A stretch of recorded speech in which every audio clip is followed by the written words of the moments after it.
Sir आप ये एक माउंट बैटन पे किताब पढ़ रहे हैं और आप एज़ यूजुअल आप नई नई चीज़ें निकालते रहते हैं। तो आज मैं आपके पास में आया हुआ था, मैंने कहा सर से आज कुछ और सुनते हैं, बड़ी इंटरेस्टिंग कोई नई चीज़ आपने फाइंडिंग की है कोई। और माउंट बैटन साहब न्यूज़ में भी है सुना आजकल, उनके काफ़ी उनके चर्चे हो रहे हैं देश में विदेशों में। तो थोड़ा सा सर इस पर प्रकाश डालिए, क्या है ये कभी कभी सर? ये किताब पहले किताब दिखा दीजिए, किताब, क्योंकि आपका आपका ये सॉलिड पॉइंट है कि आप बिना कभी कभी मुझे जो तथ्यों के है बोलते नहीं हैं। कभी कभी मुझे हंसी आती है कुछ चीजों पे कि ये किताब की सर इंपॉर्टेंस क्या है, कौन सी किताब है ये? ये देखिए, ये है mount battens report on last vice royalty. अच्छा 22 मार्च 47 से लेके हाँ, और 15 अगस्त 1947 तक की। ये किसने लिखी है, कौन? और ये लियोनल कार्टर, हाँ जो कि लाइब्रेरियन था जिस समय ट्रांसफर ऑफ पावर के वॉल्यूम्स छपे थे, अच्छा उसने ये सीक्रेट डॉक्यूमेंट्स निकाल निकाल के छापने शुरू किए। हाँ और ये जो रिपोर्ट है माउंट बैटन की, ये भी 2003 में छप गई थी। अच्छा, तो ये लेकिन हालांकि ये आउट बहुत पहले हो गई थी। हाँ। और जिस समय ये आउट हुई थी इंग्लैंड में, तो उस समय एटली ने ही बड़ा हल्ला मचाया था अच्छा कि इसमें बहुत सारी कॉन्फिडेंशियल बातें हैं, लीक आउट कैसे हो गई उस समय पे भी। अब अनुज हैरानी ये है कि बार बार मैं एक सवाल पूछ रहा था अपने लेक्चर्स में, ट्विटर पे, सब जगह, कि भाई माउंट बैटन को भारत का पहला गवर्नर जनरल क्यों बनाया गया?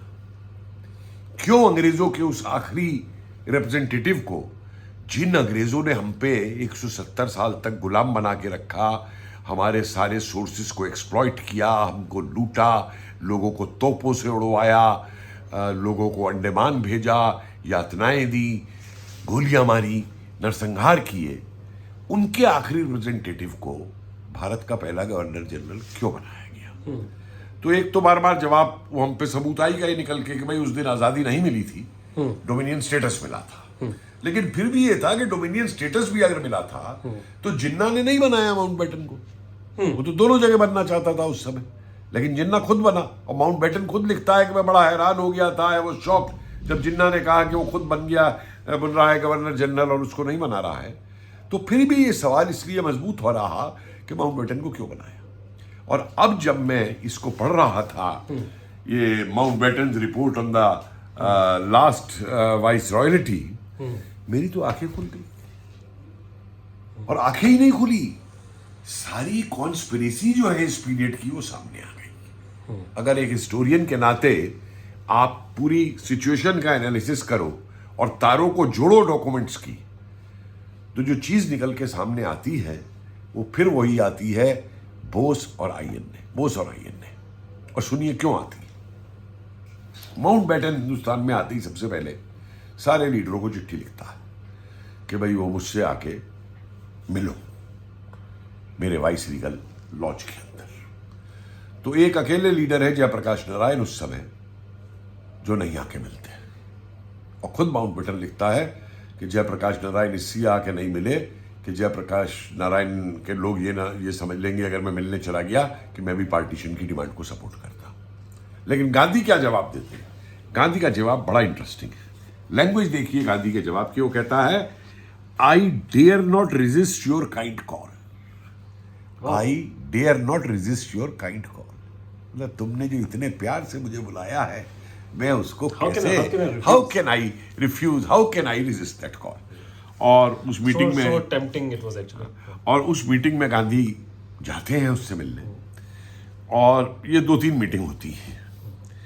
तो पहली मीटिंग में तो गांधी एक बहुत ही बेवकूफ़ी की किस्म का स्टेटमेंट देते हैं कि जो अपने आप को सबसे ज़्यादा जनता और प्रजातंत्र का आदमी कह रहा है, और जो इंटरिम गवर्नमेंट बनी थी इलेक्शन के बाद में, गांधी कहते हैं कि आप जिन्ना को इसको दोबारा बना दो, इंटरिम गवर्नमेंट को, और जिन्ना को हिंदुस्तान का प्राइम मिनिस्टर बना दो। और जिन्ना अगर चाहे तो कांग्रेस को या किसी और माइनॉरिटी को अपना मिनिस्टर बना ले, नहीं तो सारे मुस्लिम लीग के ही मिनिस्टर बना दो। इसको तो मतलब सरदार पटेल ने और नेहरू ने ही रिजेक्ट कर दिया था, लेकिन मैं बता रहा हूं कि गांधी ने क्या कहा। अब सुनिए जो असली राज की बात सामने आती है निकल के माउंट बैटन से संबंधित, वो आती है निकल करके माउंट बैटन। मैं पहले अंग्रेजी में एक बार पढ़ के बता दूं, ये बहुत इंटरेस्टिंग है क्योंकि मैं वर्ड टू वर्ड बताना चाहता हूं सबको।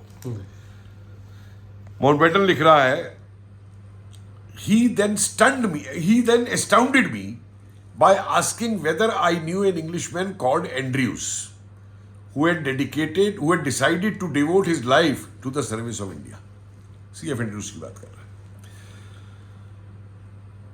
Would I be prepared, he asked, to consider doing the same myself, not as British Viceroy, but as head of an Indian state, appointed and paid by the Indian government.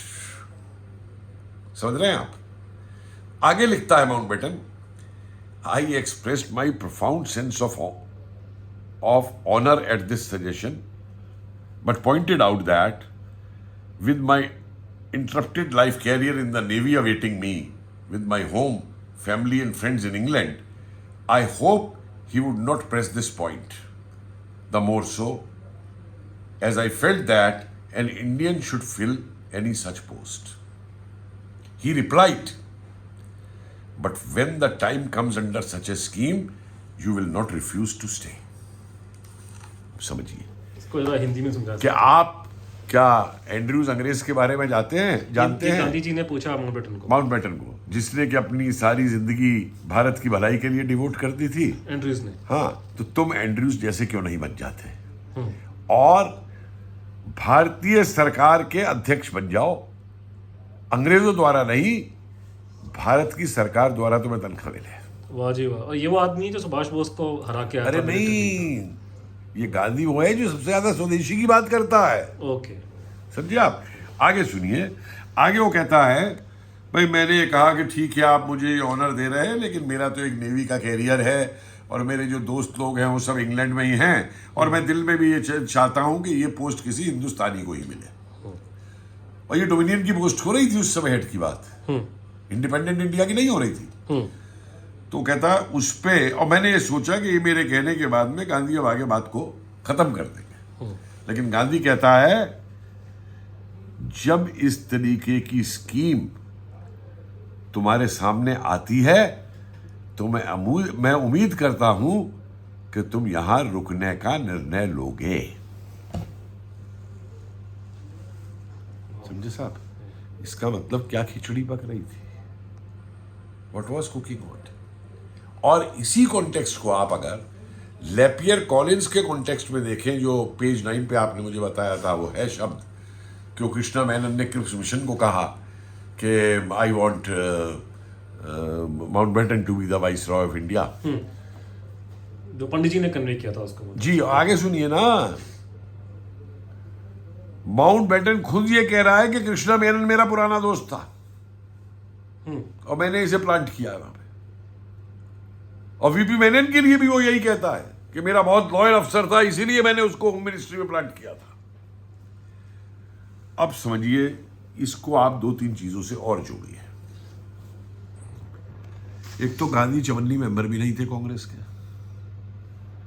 तो गांधी किस authority से बोल रहे थे ये बातें? दूसरी बात, क्यों गांधी, नेहरू, इस सारे बड़े बड़े कांग्रेस के लीडर ये चाहते थे कि ऑकिनलेक जो है वो हमारा कमांडर इन चीफ बना रहे, जिसे ये आजाद भारत बता रहे थे डोमिनियन स्टेटस को?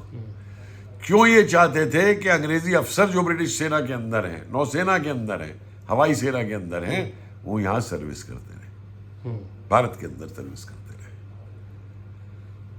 अब इसको आप उस परिप्रेक्ष्य में देखिए कि 1946 की जो सीक्रेट रिपोर्ट्स हैं, C4 की रिपोर्ट आपके सामने है, जो कह रही है कि कंबाइंड सेक्शन की रिपोर्ट, कि हाँ, कि हमने सुना है कि वो अलाइव है और वो INA को दोबारा वहाँ बना रहे हैं रशिया के अंदर. यही उनका रशिया का, उसमें आगे डिटेल में नहीं जाना चाहता, सबको मालूम है कि उनका एम रशिया में जाकर के क्या बनाना था. और अब इसको उस पत्र के परिप्रेक्ष्य में देखिए, जो पत्र वो नरोजी की जो खुर्शीद नरोजी जो दादाभाई नौरोजी की ग्रैंड डॉटर जो गांधी जी की वो थी, सेक्रेटरी थी, वो चिट्ठी जो लुई फिशर को लिखती. और ये सेक्रेटरी एक्सपेरिमेंट वाली नहीं थी. ये भी बात को लोगों को याद रखना चाहिए. और ये चिट्ठी जो है गांधी के कहने पे लिखी गई थी लुई फिशर को, क्योंकि लुई फिशर के गांधी से बड़े अच्छे संबंध हो गए थे 42 के अंदर. तो उस चिट्ठी में जब वो कहती है कि बोस बहुत ज़्यादा लोकप्रिय है देश के अंदर, और अगर वो रूस की सहायता से आईएनए को लेके आता है तो गांधी और कोई कांग्रेस में उसको रोक नहीं पाएंगे। समझ गए आप? तो बड़ा क्लियर हो जाता है कि ये जो पूरी की पूरी कॉन्स्पिरेसी है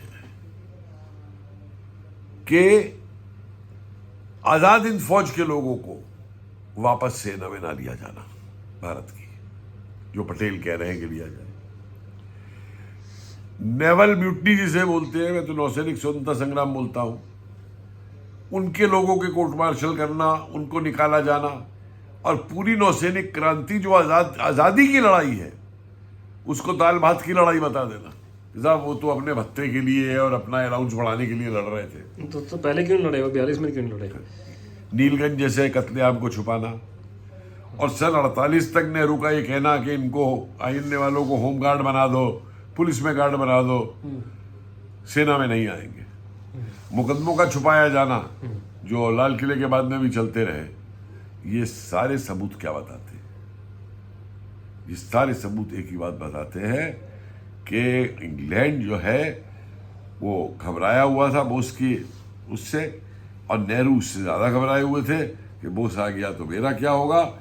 तो इसलिए जो है हर जगह पे अपना आदमी बिठाना, चाहे वो वाइसरॉय हो, चाहे उनकी सेना को यहाँ रोकना हो, ये इन लोगों का अभिप्राय था, जो सत्ता के पीछे देश को बंटवाने तक को तैयार हो गए थे। ये थे जवाहरलाल नेहरू और ये थे गांधी।